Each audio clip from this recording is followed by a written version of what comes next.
Assalamualaikum warahmatullahi wabarakatuh.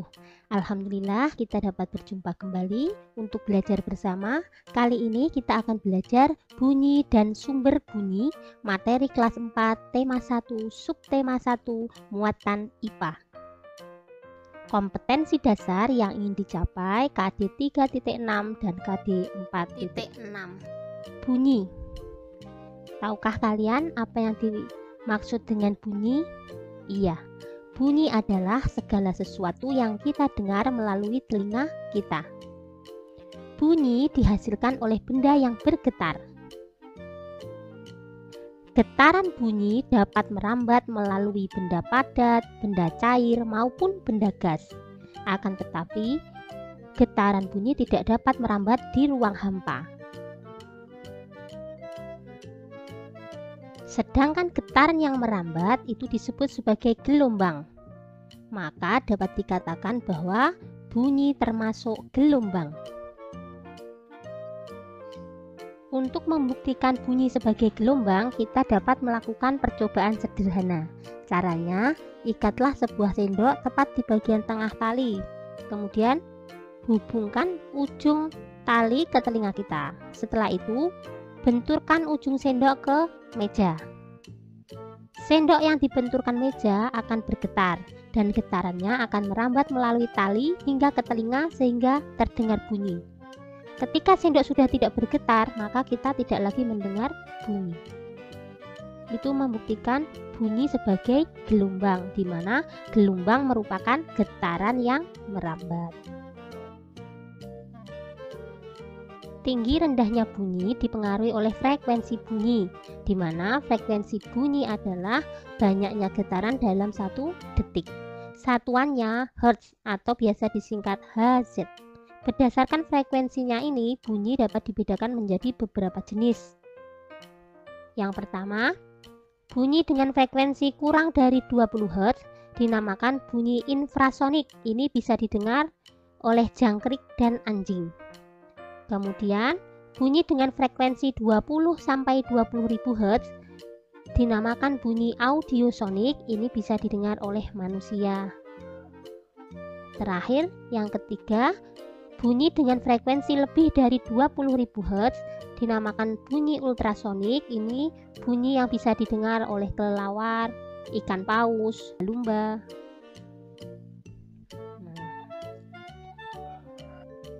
Sumber bunyi.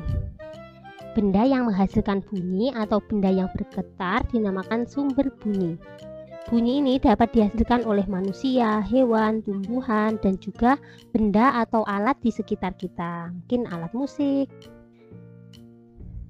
Cara membunyikan alat musik itu beragam. Ada yang ditiup, ada yang digesek, digoyang-goyang, dan lain sebagainya. Berikut beberapa contoh cara membunyikan alat musik.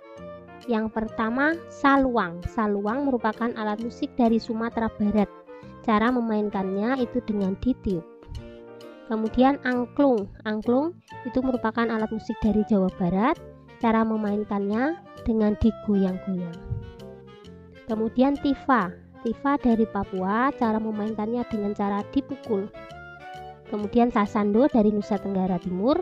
Cara memainkannya dengan dipetik. Serta rebab. Rebab ini alat musik dari Jawa Barat. Cara memainkannya dengan cara digesek.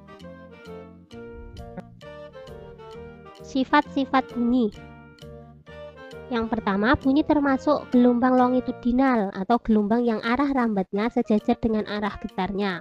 Seperti pada gambar ini, ketika arah getarannya ke arah kanan, maka arah rambatannya juga ke kanan. Nah, ini menunjukkan bahwa bunyi termasuk gelombang longitudinal.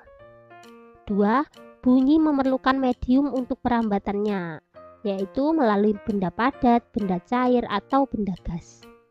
3. Bunyi dapat dipantulkan dan dapat diserap. Bunyi dapat dipantulkan.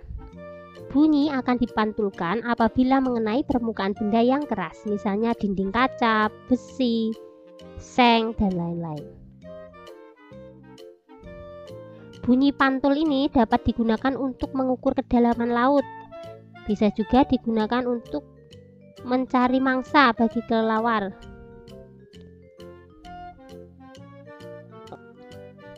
Jenis bunyi pantul. Jenis bunyi pantul ada 3. Yang pertama, bunyi pantul yang bersamaan dengan bunyi asli sehingga memperkuat bunyi asli. Biasanya terjadi ketika bidang pantulnya dekat.